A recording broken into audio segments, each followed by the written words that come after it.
आज जो हमने काला दिवस और काला झंडा और ये देखिए काला टी शर्ट और काली पट्टी के तहत इस सरकार को ये हमने संकेत संदेश दिया है कि आप जो पहले दिन से हमें पाकिस्तानी, खालिस्तानी, एनआईए, सीबीआई के तहत आप हमें विभिन्न नामों से हमें कमजोर करना चाहते थे, लेकिन आज ये देश का किसान और देश का नौजवान ये विगत 6 महीनों से यहाँ पे रोडों पे NH-24 पे जमा हुआ है। ये सरकार अपनी तानाशाही दिखा रही है कि यहाँ देश के किसान नहीं है, कुछ चंद मुट्ठी भर किसान है। अरे तो वोट की चोट से इसी सरकार को देश की जनता ने दिखा दिया है। आपने कल गुजरात का पंचायत चुनाव देखा होगा, 36 की 36 सीटों चुनाव भारतीय जनता पार्टी हार चुकी है।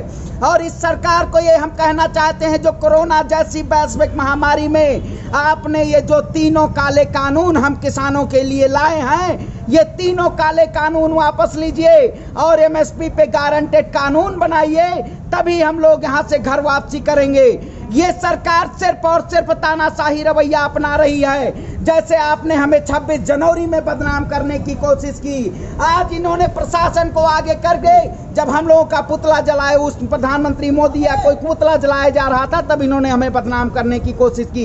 ये सरकार अपनी साजिशें करना करती है, लेकिन हम साजिशों से नहीं वो होने वाले हैं, क्योंकि ये देश के युवा की आवाज है, देश के किसान की आवाज है, छात्र की आवाज है। आप देश की जनता की आवाज को नहीं रोक सकते हैं। ये सरकार जो तानाशाह बैठी हुई है, इसको घुटने टेकने पड़ेंगे और ये देश का किसान टेकवा के रहेगा।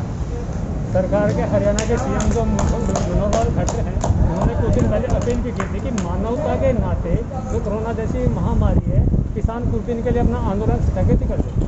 मानवता के नाने, अरे अट्टर कट्टर ठट्टर, इनको तो अभी हिसार में जो किसान हमारे हैं, हिसार में इनको ट्रैक्टर पे बैठा दिया है कि आप जो किसानों के ऊपर 350 किसान से ज्यादा लोगों के ऊपर आपने जो धाराएं लगाई थी, उसको देश का किसान कहा कि ये जो सरकार है ये तानाशाही रवैया अपनाए, और वापस उस पे अब हो गई सरकार झुकी वहां पे।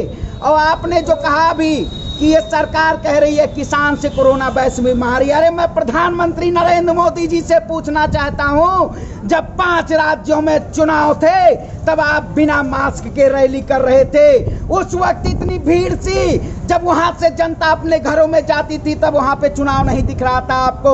उसी कोरोना महामारी में आप उत्तर प्रदेश में त्रिस्तरीय पंचायत चुनाव करवाए, उस पंचायत चुनाव में आपको कोरोना जैसी वैश्विक महामारी नहीं दिख रही थी, लेकिन आज 6 महीने से ये किसान देश का रोडों पे बैठा हुआ है और हम उसी प्रोटोकॉल का वो कर रहे हैं। नहीं, आज अभी हमारे संयुक्त किसान मोर्चा की तरफ से एक आह्वान आ जाए तो देश के कोने कोने से किसान यहाँ पहुँच जाएगा, लेकिन हम उसका भी प्रोटोकॉल कर रहे हैं। यहाँ सभी बाबा हैं या कोई भी है, सभी लोग मास्क पहन के या जो सोशल डिस्टेंसिंग देखिए यहाँ पे दिख रहा है। इतनी बड़ी रैली भारतीय, आपने अभी तो नहीं लगा रखा? नहीं, अभी लगा क्यों? देखिए ये केवल जुमलेबाजी की सरकार है ना।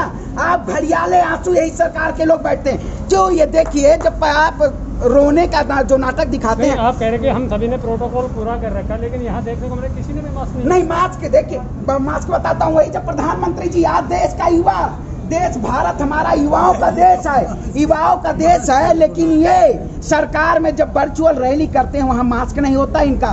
ये घड़ियाले आंसू बहाते हैं और दूसरे दिन पंचायत वहाँ 2022 के चुनाव की बैठक करते हैं संघ के का। ये केवल जनता को गुमराह कर आवाज को दबाना चाहते हैं। ये जो ब्लैक फंगस जिसमें एक हमारे गृह मंत्रालय में बैठे हुए हैं, व्हाइट फंगस जो सिर्फ और सिर्फ दाढ़ी बढ़ाने में फंसे हुए हैं, और एक बाबा योगी आदित्यनाथ जी हैं ऑरेंज फंगस के नाम से देश में वहाँ गंगा में लाशें बह रही हैं और हिंदुत्व के नाम पे राजनीति आपका विरोध करना जायज है, लेकिन आप कह रहे हैं योगी जी को भगवा फंगस, एक भगवे का अपमान हुआ। ये तो किसी भी धर्म का कोई भी प्रतीक चिन्ह है या कोई कलर है, उसका अपमान करें आप। मैं ब्राह्मण हूँ, 2014 में भारतीय जनता पार्टी आई होगी, उससे पहले ब्राह्मण वस्त्र भगवा पहनते थे, लेकिन आज इन्होंने अपना भारतीय वो बना दिया कि भारतीय जनता पार्टी का ये ध्वज है। अरे ये धर्म के नाम पे सबसे बड़े लोकतंत्र में इन्होंने सत्ता को हासिल कर लिया, और झूठ बेईमान फरेबी जैसी सरकार को यहाँ सत्ता में बैठने का अधिकार नहीं है। इस राजा वही समझिए आप, जाकी रही भावना जैसी प्रभु मूरत देखी तिन तैसी। इस सरकार को गंगा मैया ने दिखा दिया है कि आप जनता से तो झूठ बोल रहे थे, आपने भगवान से भी झूठ बोलने का काम किया है। अपने व्यापार को बढ़ाने के लिए इन्होंने धर्म को ताक पे रख दिया है और सिर्फ चंद पूंजीपतियों को बढ़ाने के लिए इन्होंने अपना काम किया है। मैं आपसे जानना चाहेंगे, कुछ दिन पहले हिसार में जो किसानों पर लाठीचार्ज हुआ, उनको मारा गया, उसके बाद उन्हीं किसानों के ऊपर धारा 307 जैसे मुकदमे लगाए गए। देखिए, किसान मुकदमों से भी नहीं डरता है, लेकिन उसके 16 तारीख में जो हिसार के अंदर घटना हुई, हमारे जो किसान भाई थे उन पर जो आंसू गैस के गोले लाठियां बरसाई गई, तो उस दिन जो है उन्होंने मुकदमा दायर किया। लेकिन किसानों से बातचीत हुई थी उसी टाइम, तो उन्होंने जो है ये कह दिया था कि ये मुकदमे वापसी लिए जाएंगे। ये दोगली सरकार का जो दोगला रवैया वहाँ पर देखने को मिला, लेकिन उस चीज़ को चैलेंज किया किसान ने, और 24 तारीख के अंदर लाखों की तादाद में वहाँ पर किसान भाई जो पहुँचने के बाद उन्होंने ये दिखा दिया कि किसान झुकता भी नहीं है और रुकता भी नहीं है, डरता भी नहीं है। और वहाँ पर सरकार को, खट्टर सरकार को घुटने टेकने पड़े। और अब जो 24 तारीख को वहाँ पर प्रशासन ने कहा है कि ये जो है 1 महीने के अंदर अंदर जो मुकदमे वापस कर दिए जाएंगे, किसी के ऊपर कोई मुकदमा नहीं किया जाएगा। वहाँ पर किसानों ने सरकार को झुकाने का काम किया। हो सकता है ये भी पीछे की तरह जुमला हो। अगर जुमला होगा तो अब के 1 लाख थे, आगे आने वाले टाइम में जो है 2 लाख पहुँचेंगे। किसान डरने वाला नहीं है, रुकने वाला नहीं है। आपने देखा 26 जनवरी को यहाँ पर जो है लाखों किसान पहुंचकर जो है अपना जो वहाँ तक तिरंगा लहराया। उसके बाद में 28 तारीख में इन्होंने जो है आंदोलन को उठाने की कोशिश की, यहाँ से भगाने की कोशिश की, गिरफ्तारी लेने की कोशिश की, लेकिन रात के अंदर ही लाखों की तादाद में यहाँ पर किसान पहुँच गए। आज भी आपने देखा होगा सुबह के टाइम में जब हम अपना सीधी तरीके से शांतिपूर्वक जो है झंडे फ्लैग मार्च निकाल लेते, काले झंडे लहरा रहे थे और पुतला दहन करने जा रहे थे, तो वहाँ पर भारी पुलिस बल आता है अचानक और वो जो है पुतला छीनने की कोशिश करता है कि पुतला नहीं जलाया जाए। लेकिन किसान के अंदर वो ताकत है साहब, किसान जो है जमीन को चीरकर, धरती को चीरकर अनाज उगाता है। किसान की जो वो हिम्मत थी उसको पुलिस नहीं रोक पाई, प्रशासन नहीं रोक पाया।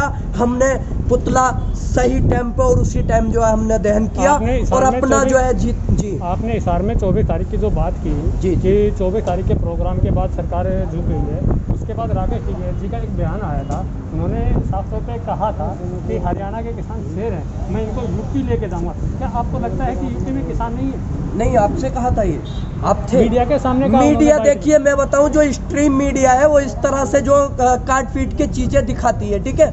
उन्होंने ये नहीं, इन्होंने अगर ये कहा होगा कि ये किसान जो है शेर है, तो हरियाणा कहीं से जोड़ दिया होगा कि हरियाणा के किसान शेर है। किसान कहीं का भी बुज़दिल नहीं है। किसान यहाँ 6 महीने से बैठा है, यहाँ पर जो बॉर्डरों को पार करके आया, वाटर कैनन झेल के आया है, लाठियां झेल के आया है, आंसू गैस के गोले झेल के आया है। 400 किसान भाई आज हमारे बीच से जो हमें अपने परिवार को छोड़कर जा चुके, शहीद हो चुके, लेकिन फिर भी 6 महीने के अंदर किसान यहाँ पर जो है गर्मी के अंदर भी टिका हुआ है, सर्दी भी झेली है, बारिश भी झेली है। आप कैसे कह रहे हैं किसान, मतलब कोई मीडिया देखिए, दलाल मीडिया जो स्ट्रीम मीडिया है वो प्रोपेगेंडा चलाती है। हो सकता है कि आपको उस मीडिया ने जो तोड़ जोड़ के कहीं से भी इकट्ठा करके दिखा दिया होगा। आपने देखा होगा पीछे जो कि पाकिस्तान कहीं से उठाया और भारत, तो ये चीज़ें जो है नारे कहीं से उठा लिए। इस तरह की ये जो इनका जो है सोशल मीडिया करता, इनका जो स्ट्रीम मीडिया वो करता रहता है, तो ये उस चीज़ पे मत जाइए। और राकेश टिकैत साहब ने आज भी यहाँ से कहा है कि ये किसान 6 महीने बैठा है। आज ये काला दिवस मना के मोदी जी को ये आगाह किया है कि मोदी जी 6 महीने पूरे होने के बाद भी किसान यहीं पर है। अगर आप ये काले कानून वापस नहीं लोगे तो ये किसान 6 महीने भी यहाँ पर बैठने का काम करेगा। 2022 के अंदर आपको उत्तर प्रदेश से घुटने टिकवाने का काम करेगा, वहाँ से धूल चटाने का काम करेगा, पहली डोज देगा। और अगर 24 तक यहाँ पर किसानों की बात नहीं मानी गई तो 24 में आपको आम 70 जनता- से नीचे गिराने का काम आम करेगा। जनता दूसरी राकेश बात है। टिकैत जी पे सवाल उठा रही है। वो कह रही कि हरियाणा में विरोध की बात आती है तो राकेश टिकैत जी खुल के कहते हैं कि हरियाणा में किसी भी बीजेपी के नेता या सीएम को नहीं घुसने दिया जाता। अगर वही विरोध की बात यूपी में अगर योगी आदित्यनाथ या बीजेपी किसी नेता की आती है तो नरेश टिकैत जी बयान देते हैं कि यूपी में इस प्रकार का कोई विरोध नहीं होगा। तो इस प्रकार का दोगला व्यवहार हरियाणा और यूपी में विरोध का दोगला व्यवहार क्यों है? मैंने क्या कहा कि मीडिया कहीं से कहीं उठाती है। आपने यहाँ का आज का लेक्चर सुना होगा। राकेश टिकैत जी ने साफ कह दिया है कि हर जगह विरोध हम शांतिपूर्वक करेंगे, हमारा शांतिपूर्वक आंदोलन चलेगा और अगर उस शांतिपूर्वक को कोई आवाज को दबाने की कोशिश करेगा तो उसका मुंह तोड़ जवाब हम शांतिपूर्वक भी देना जानते हैं और किसी से डरने वाले नहीं है। वाटर कैनन का भी सामना करेंगे और अगर ये गोलियां चलाएंगे उसका भी सामना करेंगे, आंसू गैस के गोले दागेंगे उसका भी सामना करेंगे। और कह दिया है कि देखिए, आप देखिए यहाँ पर जो टीन का भी जो व्यवस्था कराई जा रही है, ऐसा नहीं है अगर ये सरकार काले कानून वापसी नहीं लेगी तो हो सकता है 2024 तक हम यहाँ रुके और सरकार को वापसी भेजने का काम ये किसान आंदोलन करेगा। राहुल जी, अब आपसे जानना चाहेंगे, आज आपने ये काली पट्टी क्यों बांध रखी है? मैं सभी देशवासियों को पहले तो नमस्कार करना चाहता हूँ। देखिए, काली पट्टी एक विरोध का प्रतीक है। जब कोई बात को नहीं मानता, एक जालिम प्रधानमंत्री कहूँ, उससे एक अपनी भाषा में कहूँ, एक बेहा और बेईमान कहूँ, क्या कहूँ, जो वायदा करके अपनी बात से मुकर जाए, जिसे ये पता नहीं एक मैं जनता से क्या वादा करके आया हूँ, तो उस जनता को आज किसान को ही तकलीफ नहीं है, किसान को तो है ही है, पर आम जनता की देखिए भारत की क्या दुर्दशा करके रख दी है इस प्रधानमंत्री ने।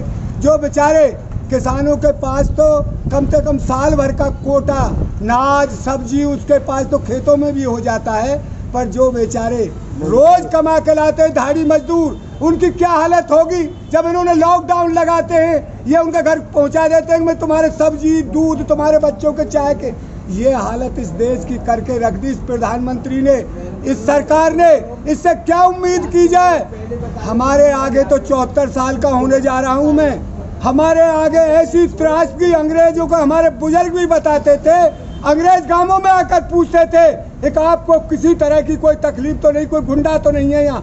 इनके यहाँ तो चौरे दाहने कुछ भी करिए। अरे ये इनकी सरकारें चलिए, हरियाणा में थे जेल काट करके 24 जेली कैदी निकल गए जो पॉजिटिव थे। पॉजिटिव कैदी हरियाणा से जेल काट करके उनको निकल गए गैस सिलेंडर से। किसानों से कह रहे कोरोना फैलाएंगे। अरे तुम पे कोई इंतजाम है दुनिया भर को? वैसे हर वक्त झूठ बोलोगे। अब हार गए, बंगाल हारे, दुनिया भर में हार करके अब यहाँ उत्तर प्रदेश की रणनीति बनाने में लग रहे हैं। उनके लेके दूसरों लोग फंक्शन हो रहा है, वो कहिए भैया कोई वहाँ कोई इंजेक्शन 2.5 लाख को मिल रहा है, बताया करवा लेगो। जिम्मेदार पर मजदूर आदमी तो मर ही जाएगा, वो बालक मर जाएंगे, आप मर जाए, कहाँ से करवा मिला है? इन्होंने ऐसी हालत कर रही है देश की। अब से पहले हंसते खेलते हुए देश को गड्ढे में धकेल दिया है। बताइए कैसे आगे देश चलेगा?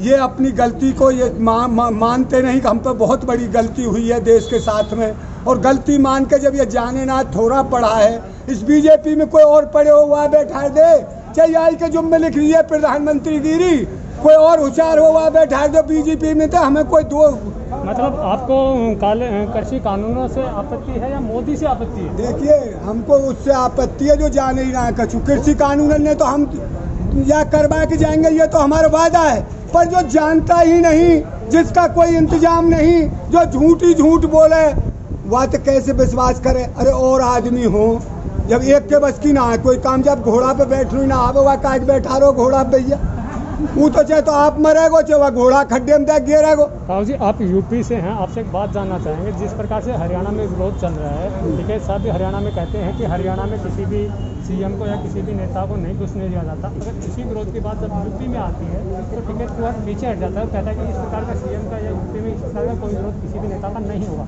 ऐसा दोगला व्यवहार विरोध का क्यों? फिर हम जो बताए, अब कौन से नेता को विरोध ना है यूपी में? तो अब ये बता, पंचायत चुनाव में 3000 से ऊपर थे जिला परिषद, कितने जीते हैं इनके, सो बेईमानी से ईमानी करके जिता नहीं, वो दिए। चुनावों की बात है। मेरा कहना है यार, जैसे हरियाणा में विरोध चल रहा है कि खट्टरे तो आवे तो सही सीएम कचू करने ऐसे, अभी यहाँ कुछ पर दिन पहले आए सीएम थे तो मुजफ्फरनगर हॉस्पिटलों में डोल रहा है। अभी कुछ दिन पहले मुजफ्फरनगर में उद्घाटन तो नहीं किया, वो 16 तो उद्घाटन करने आया था। 16 आदमी 500 लेके सीएम लिया, 500 आदमी यहाँ होगा ना विरोध, उद्घाटन कर किसी चीज का। 16 तारीख को हरियाणा में जो लाठीचार्ज हुआ था, उसके बाद कहा गया था कि मुजफ्फरनगर में सीएम का विरोध करेंगे। उसके 1 घंटे ही बाद नरेश टिकैत जी कैमरे के सामने आके साफ मना कर देते हैं कि इस प्रकार का कोई विरोध नहीं होगा। तो कहाँ विरोध हो रहा है? उसमें क्या बात थी भाई, तू समझ, वो जो मरीज थे हॉस्पिटल में, उनका जायजा लेने गया कि ना कि वहाँ उद्घाटन करने, ना उसके साथ कोई था, वो तो अकेला गया है। भाई कोई भी मुख्यमंत्री हो जा सकता है ऐसे, तो हरियाणा में साफ तौर से मना कर रहे कि किसी भी प्रोग्राम में किसी भी नेता को वो नहीं आने देना है। प्रोग्राम में नहीं आया यार। अब मैं एक बात बता, मेरा घर का कोई बीमार हो जाए और हमारी लड़ाई है किसी आदमी से, बीमारी की हालत को देखने को वो चलाए, हम उसे गाली देंगे? ये तो सबका फर्ज बनता है। मरते पोत या कोई ये जैसे बीमार है घना, वहाँ देखने आ जाए तो उसका तो ये आइए साहब ठीक हुई इस टाइम, तो मैं, वो तो मरीज देखने गया है। हरियाणा में तो साफ तौर पे ये कह रहे हैं कि अगर कोई मर जाएगा तो उसकी 13वीं पे भी बीजेपी नेताओं या उसकी संबंधित पार्टियों को नहीं आने दिया जाएगा। देखिए ठीक है, मैं इसे मान रहा हूँ तेरी बात को, पर यहाँ उत्तर प्रदेश में भी तू विरोध कम मत जाने। वो उद्घाटन करने आता, कोई अपनी वो लगाने आता पत्थर, उसमें होता विरोध, 5 से 7 से आदमी होते संग, ये विरोध का टाइम होता। वो उसने तो उद्घाटन किया है, उसको ऑनलाइन वहाँ से भी कर सकता, बन गए तो इलाज होता। ये तो आप इसे पे क्या कहना चाहिए, जो आज का काला दिवस है कितना सफल हुआ है? देखिए, हमारा काला दिवस पूरा सफल होगा। गांवों में भी विरोध हुआ है, फोन आए, गांवों में किया है, शहरों में किया है, यहाँ बॉर्डरों पे किया है। और इस सरकार के प्रति विरोध उस भाई ने बताया, जहाँ का जो आदमी है गुजरात का, जो गुजरात से निकाय चुनाव 32 जो ज्योति सबको हार गया, तो इस पर रहा गया यार, इसे तो इस्तीफा दे देना चाहिए।